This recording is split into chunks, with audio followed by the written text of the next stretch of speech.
ഈശോയുടെ പ്രിയപ്പെട്ട കുഞ്ഞുമക്കളായും മിടുക്കരായും വളരുവാൻ ഷാലോം ടി വി ഒരുക്കുന്ന ബ്ലൂമിംഗ് ബഡ്സിന്റെ ഒരു പുതിയ എപ്പിസോഡിലേക്ക് ഏവർക്കും ഒരിക്കൽ കൂടി സ്വാഗതം.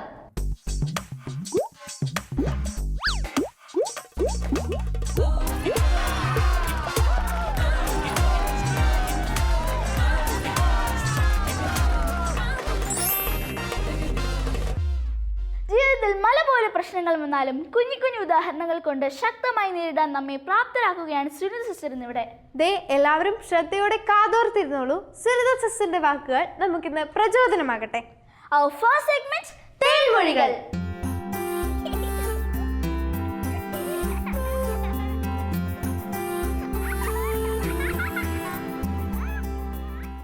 Hi friends, praise God.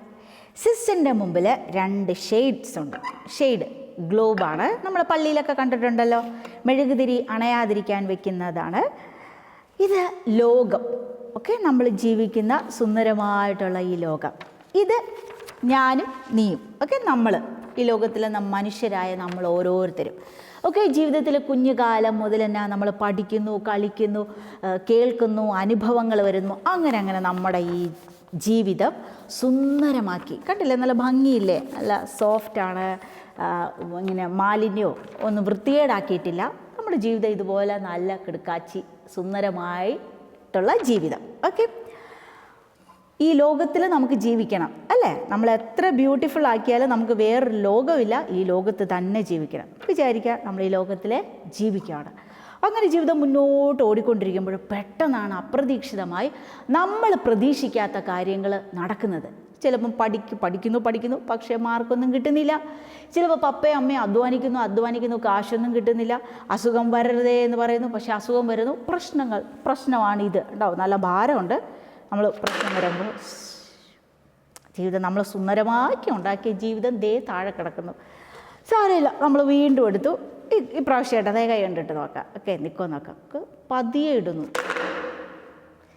എങ്ങനെ ഇട്ടാലും ജീവിതം താഴെ കിടയിലും. മലമുകളിൽ നിന്ന് താഴെ വീണാലുള്ള അവസ്ഥ, ബോഡി എല്ലാ ഭാഗവും പഞ്ചറാവും അല്ലേ, ഫ്രാക്ചറാവും. ഇതുപോലെ നമ്മുടെ ജീവിതം ദുഃഖങ്ങൾ, സങ്കടങ്ങൾ, വിഷമം ഒന്നിനു പുറകെ മറ്റൊന്നായി അപ്രതീക്ഷിതമായി വരുമ്പോൾ ഇതായിരിക്കും അവസ്ഥ. അപ്പോൾ എന്ത് ചെയ്യും? നമുക്കൊരു സൂപ്പർ ഗോഡില്ലേ, അല്ലേ, നമ്മളെക്കാട്ടിൽ ശക്തനായ, നമ്മളെ സഹായിക്കുന്ന ദൈവം. അപ്പോൾ ചെയ്യാൻ പോകുന്നത് ഇത്ര മാത്രമേ ഉള്ളൂ. നമ്മളെ കൊണ്ട് പറ്റില്ല, നമ്മൾ എത്ര ബ്യൂട്ടിഫൈ ചെയ്താൽ അത്രയേ ഉള്ളൂ. നമ്മൾ ചെയ്യാൻ പോണത് നമ്മുടെ ജീവിതം ഇങ്ങനെ നമ്മുടെ ഈശോപ്പയുടെ കയ്യിൽ കൊടുക്കുകയാണ്. ഓക്കെ, ഇത് ഈശോപ്പയുടെ കയ്യിൽ നമ്മൾ കൊടുത്തു. ഈശോയെ, നിൻ്റെ ഇഷ്ടം പോലെ ചെയ്തോ. അങ്ങനെ ഈ പേപ്പർ വെറുതെ ഇരിക്കുവാണ്. നമ്മുടെ ജീവിതം നമ്മൾ റിലാക്സാണ്. ദൈവം ഇങ്ങനെ വർക്ക് ചെയ്യാൻ തുടങ്ങി. ഓക്കെ, നമ്മളെ ജീവിതത്തിൽ ദൈവത്തിൻ്റെ കരം, ഇടപെടൽ. നമ്മളങ്ങ് ചുമ്മാ പറയണം, ദൈവമേ നീ അങ്ങ് ഏറ്റെടുക്കണേ, എനിക്ക് പറ്റുന്നില്ല, ഓടി തളരുന്നതല്ലാതെ ഒന്നും മുന്നോട്ട് പോകണില്ല. ഓക്കെ, നമ്മൾ ദൈവത്തിൻ്റെ കയ്യിൽ കൊടുത്തു, ദൈവം വർക്ക് ചെയ്തു. ഓക്കെ, നമുക്ക് വീണ്ടും ദൈവം വർക്ക് ചെയ്ത മനുഷ്യനും വർക്ക് ചെയ്യാത്ത മനുഷ്യനും ഈ ലോകത്ത് തന്നെ ജീവിക്കണം. ഓക്കെ, ഇപ്രാവശ്യം നമുക്ക് നോക്കാം. ഓക്കെ, ദൈവം ഇടപെട്ട ചെയ്തോ കേട്ടോ ഇരിക്കുന്നു. ഇനി നോക്കാം, ഒരു സഹനമല്ലല്ലോ, നമുക്ക് വീണ്ടും സഹനങ്ങൾ വെച്ച് നോക്കാം. 1 more സഹനം ഇരിക്കുന്നു. അല്ലേ, ഒക്കെ ഒന്നും കൂടി വെച്ച് നോക്കാം. ഇരുതു. പിന്നെ ഒന്നും കൂടി നമുക്കൊന്ന് ട്രൈ ചെയ്ത് നോക്കാം. ഒന്നിലേ നിന്നില്ല, പക്ഷേ ഇപ്പം നമുക്ക് നിൽക്കുമോ എന്ന് നമുക്കൊന്ന് ട്രൈ ചെയ്ത് നോക്കാം. കണ്ടോ മക്കളെ, സൂപ്പറായിട്ടില്ലേ? എത്ര ഭാരമുള്ള ക്യാൻഡിൽസ് ആ സിസ്റ്റർ വെച്ചത്. ഇതുപോലെ ഈ ലോകത്തിൽ നമ്മുടെ ജീവിതത്തിൽ എത്ര സുനാമി അടിച്ചാലും, കൊടുങ്കാറ്റടിച്ചാലും, തിരമാലകൾ ഉരുണ്ട് നമ്മളെ ജീവിതം മുക്കിക്കളയാൻ നോക്കിയാലും നമ്മൾ വീഴത്തില്ല. നമ്മളതിൽ തോണി ഇറക്കി നമ്മളിങ്ങനെ ജീവിക്കും. അതിന് ഉദാഹരണമായിട്ടുള്ള ആൾക്കാർ, നമ്മുടെ പൂർവികർ, അങ്കിൾസ് ആൻറ്റീസൊക്കെ നമ്മുടെ ജീവിതത്തിലുണ്ട്. ബൈബിളിൻ്റെ പിന്നിലേക്ക് മറിച്ച് നോക്കും, പ്രഗത്ഭരായ, അതികേമന്മാരായ, മിടുക്കന്മാരായിട്ടുള്ള ആൾക്കാരുണ്ട്. ഓക്കെ, നമുക്ക് ആദ്യമായിട്ട് മോശയെ വിളിക്കാം. മോശ അങ്കിളിൻ്റെ അടുത്ത് ആ വടി നമുക്ക് ചോദിക്കാം. ഓക്കെ, മോശ അങ്കിൾ, ആ വടിയൊന്ന് തരാവോ? പണ്ട് ചെങ്കടൽ പറഞ്ഞ് തീർന്നതിന് മുമ്പ്, നാവിട്ട് സിസ്റ്റർ സെൻറ്റൻസ് കംപ്ലീറ്റ് ആക്കുന്നതിന് മുമ്പേ മോശയുടെ വടി കിട്ടി. ഓക്കെ, മോശ ഇങ്ങനെ അപ്പൂപ്പനാണല്ലോ, ഇങ്ങനെ നടക്കാൻ ഉപയോഗിച്ചു. ആരെങ്കിലും തെറ്റ് ചെയ്താൽ മക്കളെ അത് ശരിയല്ല എന്ന് ചൂണ്ടിക്കാണിക്കാനും അത്ഭുതങ്ങൾ പ്രവർത്തിക്കാനും. ഒന്നാമത്തെ അത്ഭുതം എന്തെങ്കിലും ഓർമ്മയുണ്ടോ മക്കൾക്ക്? പറയാൻ പറ്റുമോ? ചെങ്കടൽ പിളർന്നു അല്ലേ? ഇത് വലിയ തിരമാലകളുള്ള ചെങ്കടലിന് ഈ അടിക്കുകയൊന്നും ചെയ്തില്ല, ഇങ്ങനെ പിടിച്ചതേ ഉള്ളൂ. ചെങ്കടൽ പിളരട്ടെ, രണ്ടായി പിളർന്നു. ഓക്കെ, ഇനി പാറ, മല, വലിയ പാറ, അതിലിങ്ങനെ വെച്ച് വെള്ളം വരട്ടെ, ഇസ്രായേൽ മക്കൾക്ക് ദാഹിക്കുന്നുണ്ട്, ഒട്ടും വെള്ളമില്ല, ഇച്ചിരി വെള്ളം തരാമോ ദൈവമേ എന്ന് ചോദിച്ചു. പാറയിൽ വെച്ച് സംഭവം വന്നു. മക്കളെ, നമുക്ക് ഈ മോശയുടെ വടി കൊടുത്തിട്ട് ഏലിയ പ്രവാചകൻ്റെ ആ മേലങ്കി ചോദിച്ചാലോ? ഏലീശായ്ക്ക് കൈമാറിയ ഇരട്ടിപ്പങ്ക് അഭിഷേകമുള്ള ആ മേലങ്കി നമുക്ക് ചോദിക്കാം. ഓക്കെ, നമുക്കിത് കൊടുക്കാമല്ലോ? ഓക്കെ, നിങ്ങളുടെ പെർമിഷനോടുകൂടി സിസ്റ്റർ കൊടുക്കുന്നു. ദൈവമേ, ആ ഏലീശായുടെ ആ മേലങ്കി ഒന്ന് തരാവോ? ഈശോയെ, ഞങ്ങൾക്കൊന്ന് തരണേ.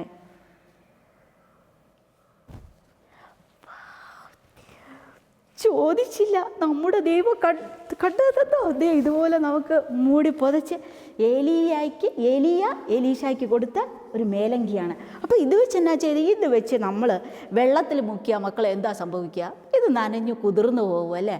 പക്ഷെ വിശ്വാസത്തിൻ്റെ കണ്ണുകൊണ്ട് ഇതുപോലെ ദൈവവിശ്വാസമുള്ള മക്കൾ ഇത് വെച്ച് എന്നാ ചെയ്താൽ വെള്ളം കുതിർന്നു പോവുകയില്ല, അത്ഭുതങ്ങൾ സംഭവിക്കും. ഏലീശ ചെയ്ത അത്ഭുതം എന്നാ? ഏലിയ കൊടുത്ത ഈ തുണിയെടുത്ത് ഈ മേലങ്കി വെച്ച് ദൈവത്തിനോട് പറഞ്ഞു, ഈ ജോർദാൻ നദി രണ്ടായി പിളർക്കട്ടെ എന്ന് പറഞ്ഞ് ഇതിങ്ങനെ വെച്ചതേ ഉള്ളൂ, രണ്ടായി പിളർന്നു. കണ്ടോ? അസാധ്യമായ സാധനങ്ങൾ നമുക്കിതും തിരിച്ചു കൊടുക്കാം, ദൈവം നമുക്ക് സംഭവിക്കും. അതുകൊണ്ട് പ്രിയ മക്കളെ, നമ്മുടെ ലൈഫ് കുഞ്ഞ് ലൈഫാണെങ്കിലും ഡോണ്ട് വറി, നമുക്കിങ്ങനെ പ്രാർത്ഥിക്കാം. ഈശോയെ എന്നെ എടുത്ത് ഉപയോഗിക്കണമേ. ഈശോയുടെ വലിയ പ്രവൃത്തികൾ ഈ കുഞ്ഞു കരങ്ങളിലൂടെ, ഈ കുഞ്ഞു ജീവിതത്തിലൂടെ എടുത്തുപയോഗിക്കണേ. ഈശോയെ, അങ്ങയെ ഞാൻ ആശ്രയിക്കുന്നു. ഇതുപോലെ നമുക്ക് പ്രാർത്ഥിച്ചാലോ?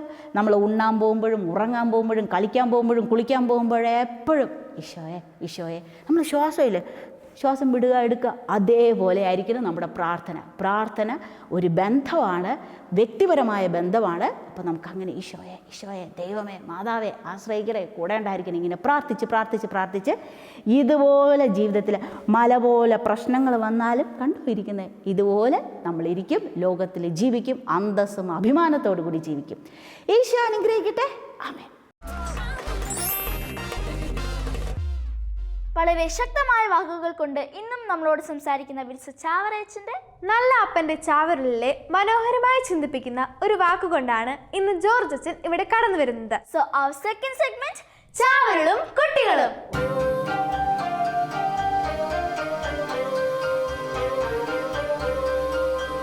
ഈശോയ്ക്ക് ഏറ്റവും സ്നേഹമുള്ള കുട്ടികളെ, ചാവരുളും കുട്ടികളും എന്നുള്ള ഈ പ്രോഗ്രാമിലേക്ക് ഒരിക്കൽ കൂടി നിങ്ങൾക്ക് സ്വാഗതം. വിശുദ്ധ ചാവറ പിതാവിൻ്റെ വാചകങ്ങൾ ഓരോന്നോരോന്നായിട്ട് നമ്മൾ പഠിക്കുകയായിരുന്നു. ഇന്ന് വളരെ ഉപകാരപ്രദമായിട്ടുള്ള, മനസ്സിന് കുളിർമ നൽകുന്ന ഒരു വാചകമാണ് നമ്മൾ പഠിക്കാനായിട്ട് എടുത്തിരിക്കുന്നത്.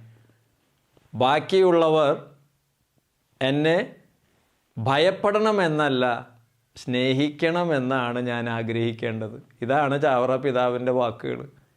ബാക്കിയുള്ള മനുഷ്യർ എന്നെ ഭയപ്പെടണമെന്നല്ല, സ്നേഹിക്കണമെന്നാണ് ഞാൻ ആഗ്രഹിക്കേണ്ടത്.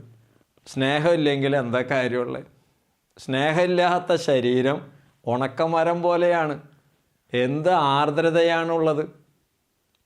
അതിന് എന്ത് ആർദ്രതയില്ലെങ്കിൽ പിന്നെ എന്ത് കാര്യമാണുള്ളത്? ആ മരത്തിൽ ചില്ലകളില്ല, ഇരിക്കാനായിട്ട് കിളികളില്ല, പൂക്കളില്ല, കായ്കളില്ല.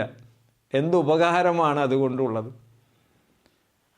ബാക്കിയുള്ളവർ എന്നെ ഭയപ്പെട്ട് പിന്മാറുക എന്നതിനേക്കാൾ ഉപരിയായി എന്നെ സ്നേഹിക്കുന്ന ഒരു ശൈലിയിലേക്ക് കടന്നു വരിക എന്നുള്ളതാണ് ചാവറ പിതാവ് പറയുന്നത്.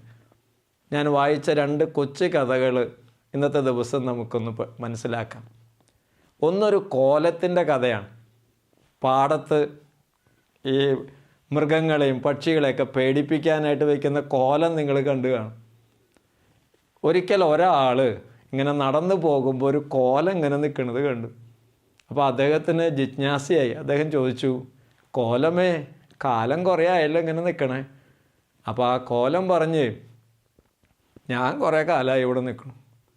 അപ്പോൾ അദ്ദേഹം പറഞ്ഞു, ഇത്രയും കാലമായിട്ട് നിങ്ങൾക്ക് ബോറടിക്കണില്ലേ? ഈ മഞ്ഞും മഴയും വെയിലൊക്കെ കൊണ്ട് ഇങ്ങനെ നിൽക്കാൻ നിങ്ങൾക്ക് ബോറടിക്കണില്ലേ? അപ്പോൾ ആ കോലം പറയല്ലേ, എന്നെ കണ്ടാൽ പക്ഷികൾ പറക്കും, മൃഗങ്ങൾ ഓടി ഒളിക്കും, ഞാൻ ഈ ദേശത്തെ രാജാവാ.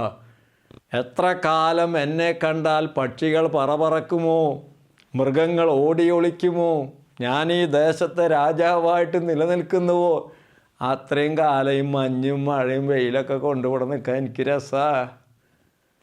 കോലത്തിൻ്റെ കഥ അവിടെ നിൽക്കട്ടെ. ഇനി ഒരു കാന്തത്തിൻ്റെ കഥ. പണ്ടൊരിക്കലും ഒരു വലിയ കാന്തം ഉണ്ടായിരുന്നു, മാഗ്നറ്റ്. ഈ മാഗ്നറ്റിൻ്റെ അരികിൽ കുറച്ച് ഇരുമ്പ് തരികൾ. അപ്പോൾ ഈ ഇരുമ്പ് തരികൾ അറിഞ്ഞു അവിടെ അരികിൽ വലിയൊരു മാഗ്നറ്റ് വന്നിട്ടുണ്ടെന്ന് അറിഞ്ഞു. അപ്പോൾ ഈ ഇരുമ്പ് തരികൾ മീറ്റിംഗ് കൂടിയിട്ട് പറഞ്ഞു, നമുക്ക് മാഗ്നറ്റിനെ ഒന്ന് കാണാൻ പോണ്ടേ. അപ്പോൾ ഓരോ മീറ്റിങ്ങിലും സാധാരണയൊക്കെ ആൾക്കാർ പറയണ പോലെ തന്നെ ഇവരും പറഞ്ഞു, ഇന്ന് പോവാം. അപ്പോൾ കുറച്ച് ഇരുമ്പ് തരികൾ, ഇന്ന് ഞങ്ങൾ ഫ്രീ അല്ല, നാളെ പോവാം. അപ്പോൾ നാളെ വേറെ ആൾക്കാർ ഫ്രീ അല്ല. അങ്ങനെ ദിവസങ്ങൾ നീണ്ട് അങ്ങോട്ട് പോയി. ഈ വലിയ മാഗ്നറ്റ് അവിടെ ഇരുന്നിട്ട് ഇവരെ അങ്ങോട്ട് ആകർഷിച്ചു. ഈ ഇരുമ്പ് തരികളൊക്കെ ചെന്ന് അവിടെ കുത്തിയിരിക്കുക. അവിടെ ഇരുന്നിട്ടും അവറ്റങ്ങൾ വീമ്പിളക്കുക. നമ്മൾ മീറ്റിംഗ് കൂടിയ പോലെ തന്നെ നമ്മൾ കാണാനായിട്ട് വന്നു എന്നുള്ളൂ. ഇത് കാന്തത്തിൻ്റെ കഥ. ഇതിൻ്റെ രണ്ടിൻ്റെ അർത്ഥത്തിലേക്കൊന്ന് പോവാം. വലിയ തത്വചിന്തകന്മാർ പറഞ്ഞു വെച്ചിരിക്കുന്ന കഥയാണ്. ചിലർ കോലങ്ങളെ പോലെയാണ് ജീവിക്കുക. ആളുകളെ ഓടിപ്പിച്ച് ചിതറിപ്പിച്ച് പേടിപ്പിച്ച് കുറച്ച് കാലത്തേക്കൊന്നും കുഴപ്പമുണ്ടാവില്ല. പക്ഷേ ഈ കോലത്തിൻ്റെ കൈയൊന്നൊടിഞ്ഞാൽ, ഈ കോലത്തിൻ്റെ കാലൊന്നൊടിഞ്ഞാൽ, ഈ കോലൊന്നും മറിഞ്ഞു വീണാൽ പറന്നു പോയവരൊക്കെ തിരിച്ചു വരും, ഓടിപ്പോയവരൊക്കെ തിരിച്ചു വരും. ഈ കോലത്തിൻ്റെ കൈയെടുത്ത് കാലെടുത്ത് അവർ ചോദിക്കും, ഈ കോലമാണോ ഞങ്ങളെ പേടിപ്പിച്ചേ, ഈ കോലമാണോ ഞങ്ങളെ പേടിപ്പിച്ചതെന്ന് കൈയും കാലൊക്കെ എടുത്തിട്ട് ചോദിക്കും. എന്നാൽ ഒരു കാന്തമായിട്ട് ജീവിച്ചാൽ ചെറിയവരെ, നിസ്സാരരെ ഇവരൊക്കെ ഒരുമിപ്പിച്ച് കൂട്ടി ശക്തി പകർന്ന് അവരൊക്കെ ബലപ്പെടുത്തി മുന്നോട്ട് പോയാൽ എത്ര കാലം കഴിഞ്ഞാലും അവരൊക്കെ നമ്മളെ ഓർക്കും. വിശുദ്ധ ചാവറ പിതാവ് ചെയ്തത് ഇതാ. ആളുകളെ ഓടിപ്പിച്ച് ചിതറിപ്പിച്ച് പേടിപ്പിച്ച് വലിയ ആളാവാനല്ല നോക്കിയേ. 66 വയസ്സ് ജീവിതത്തിനിടയിൽ സ്നേഹം കൊണ്ട്, ദൈവത്തോടും മനുഷ്യരോടുള്ള സ്നേഹം കൊണ്ട് വളർന്ന് അനേകർക്ക് ഉപകാരങ്ങൾ ചെയ്ത് അവരുടെ ഹൃദയത്തിൽ ഒരു കാന്തമായിട്ട് മാറി ഇവരെയൊക്കെ ബലപ്പെടുത്തിയിട്ടുള്ളൊരു പുണ്യപിതാവ്. ഈ ജീവിതം തന്നെയാണ് നമ്മുടെ മുൻപിലും വരച്ചു വെക്കണേ. അതുകൊണ്ട് തന്നെയാണ് ചാവറ പിതാവ് നമ്മളോട് പറയണേ, ബാക്കിയുള്ളവർ നിന്നെ ഭയപ്പെടണമെന്നല്ല നീ ആഗ്രഹിക്കണ്ടേ, മറിച്ച് ബാക്കിയുള്ളവർ നിന്നെ സ്നേഹിക്കണമെന്നാണ് നീ ആഗ്രഹിക്കേണ്ടത്. അങ്ങനെ സ്നേഹത്തിൽ വളരെ മനുഷ്യൻ്റെ വികാസം എന്ന് പറഞ്ഞാൽ സ്നേഹത്തിലുള്ള വികാസമാണ്. സ്നേഹമില്ലെങ്കിൽ പിന്നെ എന്താ കാര്യമുള്ളത്? വിശുദ്ധ ചാവറ പിതാവിൻ്റെ ഈ വാക്കുകളനുസരിച്ച് മറ്റുള്ളവർക്ക് നന്മകൾ ചെയ്ത് അവരെ സ്നേഹിച്ച് അവരുടെ സ്നേഹം സ്വീകരിച്ച് നല്ല കുട്ടികളായിട്ട് വളരാൻ ഇന്നത്തെ ഈ ചിന്ത നമ്മെ പ്രചോദിപ്പിക്കട്ടെ. ടാലന്റ് ആയിട്ടുള്ള കൂട്ടുകാർക്ക് അവരുടെ കഴിവുകൾ പ്രദർശിപ്പിക്കാൻ കഴിയുന്ന സെഗ്മെന്റാണ് അടുത്തത്, ബ്ലൂമിംഗ് ടാലന്റ്.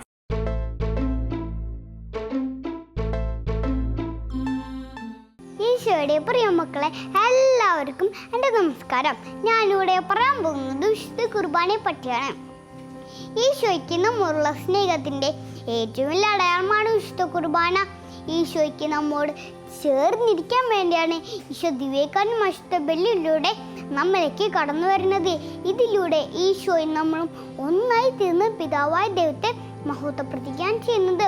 ഈശോയുടെ ബലി പൂർണ്ണതയിൽ അർപ്പിക്കാൻ, കുഞ്ഞു കുഞ്ഞു തെറ്റുകൾ ഇല്ലാതിരിക്കാൻ ഈശോ പകർന്നു നൽകിയ കുറച്ച് കാര്യങ്ങൾ എൻ്റെ കുഞ്ഞു ഭാഷയിൽ ഞാൻ പറഞ്ഞോട്ടെ. പല വിചാരത്തോടെ ഒരിക്കലും കുർബാന അർപ്പിക്കരുത്. കുർബാനയിൽ അർപ്പിക്കേണ്ട ബലിവസ്തു തലേദിവസം തന്നെ ഒരുക്കി വെക്കണം. എന്താണ് ആ ബലിവസ്തു? നാം തന്നെയാണ് ആദ്യത്തെ ബലിവസ്തു. നമ്മൾ കുർബാനയ്ക്ക് പോകുമ്പോൾ നമ്മയും കാത്ത് ഈശോ ദേവാലയ പടിവാതിൽക്കൽ നിൽക്കുന്നുണ്ടാകും. അപ്പോൾ അവിടെ എത്തുമ്പോൾ തല കുനിച്ച് എന്നെ കാത്തു നിന്നെൻ്റെ ഈശോയെ നന്ദി എന്ന് പറഞ്ഞ് അകത്തേക്ക് കയറുന്നത് ഈശോയ്ക്ക് എന്ത് ഇഷ്ടമാണെന്നോ. പിന്നീട് എനിക്കൊരു ബലിയർപ്പിക്കാറുണ്ട്, എൻ്റെ ബലിവസ്തുക്കൾ സ്വീകരിച്ചാലും എന്ന് പറയാം. ബലിയർപ്പിക്കാനുള്ള ബലിപീഠം നാം തന്നെ കൊണ്ടു കൊടുക്കണം. 1 സ്വർഗത്തിൽ, 2 ഭൂമിയിൽ, 3 ആത്മാവിൽ. ഈശോയെ, ഇന്ന് അല്ലെങ്കിൽ നാളെ ഞാനൊരു ബലി ആഗ്രഹിക്കുന്നു. യോഗ്യതയില്ലെങ്കിലും ഞാൻ വന്നോട്ടെ ചോദിക്കണം. അപ്പോൾ സ്വർഗത്തിൽ ഒരു ബലിപീഠം ഈശോ നമുക്കായി പണിയും. രമ്യതപേടൻ നമ്മൾ തീരുമാനിക്കുമ്പോൾ ഭൂമിയിലും ഒരു ബലിപീഠം ഈശോ നമുക്കായി പണിയും. ആരോടെങ്കിലും വിദ്വേഷം വെച്ചിട്ടാണ് ബലിയർപ്പിക്കാൻ വരുന്നതെങ്കിൽ ബലിയർപ്പിക്കാതെ തിരികെ പറയും. അങ്ങനെയുള്ള ബലിവസ്തുക്കൾ ഈശോ സ്വീകരിക്കില്ല. സകല അശുദ്ധിയും ഹൃദയത്തിൽ ആയതുകൊണ്ട് കുമ്പസാരത്തിൽ എല്ലാം പാപങ്ങളും കണ്ണീരോടെ ഏറ്റുപറയണം. അപ്പോൾ ആത്മാവിൽ ഒരു ബലിപീഠം ഈശോ നമുക്കായി പണിയും. കുർബാന തുടങ്ങുന്നതിന് മുമ്പ് നമ്മുടെ മരിച്ചുപോയ ബന്ധുക്കളും പ്രിയപ്പെട്ടവരും അടങ്ങുന്ന ശുദ്ധനാത്മാക്കൾ നമ്മുടെ പ്രാർത്ഥന യാചിച്ചുകൊണ്ട് നിൽക്കും.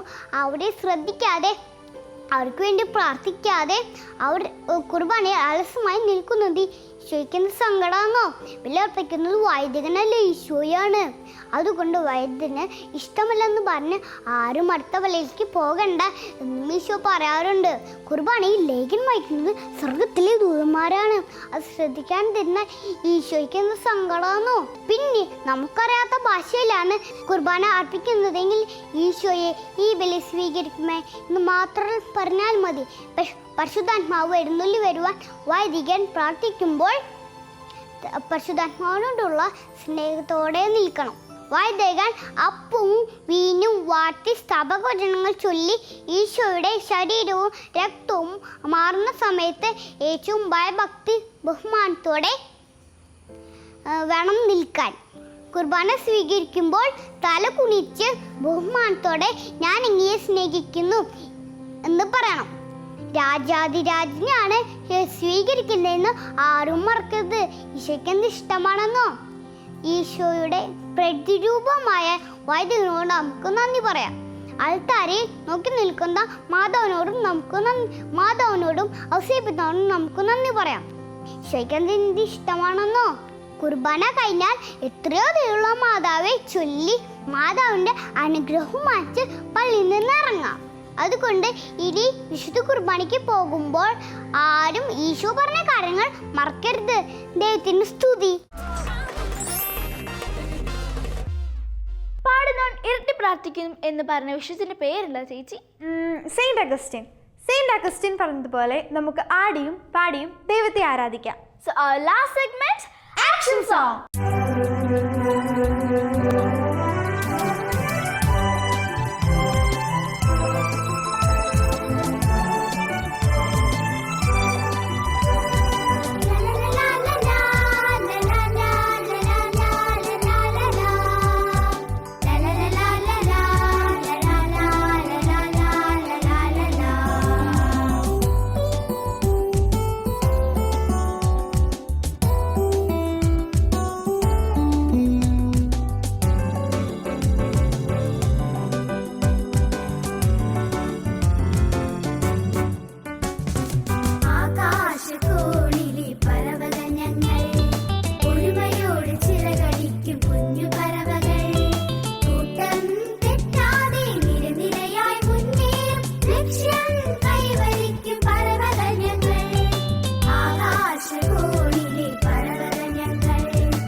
നമ്മുടെ ബ്ലൂമിംഗ് ബഡ്സിന്റെ ഇന്നത്തെ എപ്പിസോഡ് ഇവിടെ അവസാനിക്കുകയാണ്. ഇനി നമുക്ക് വീണ്ടും അടുത്ത എപ്പിസോഡിൽ കാണാം. അതുവരെ ഈശോയുടെ കൂടെയായിരിക്കുക, ഈശോയോടൊപ്പമായിരിക്കുക. It's me Neha and Tabitha. Praise God. Bye. ആകാശകോണിൽ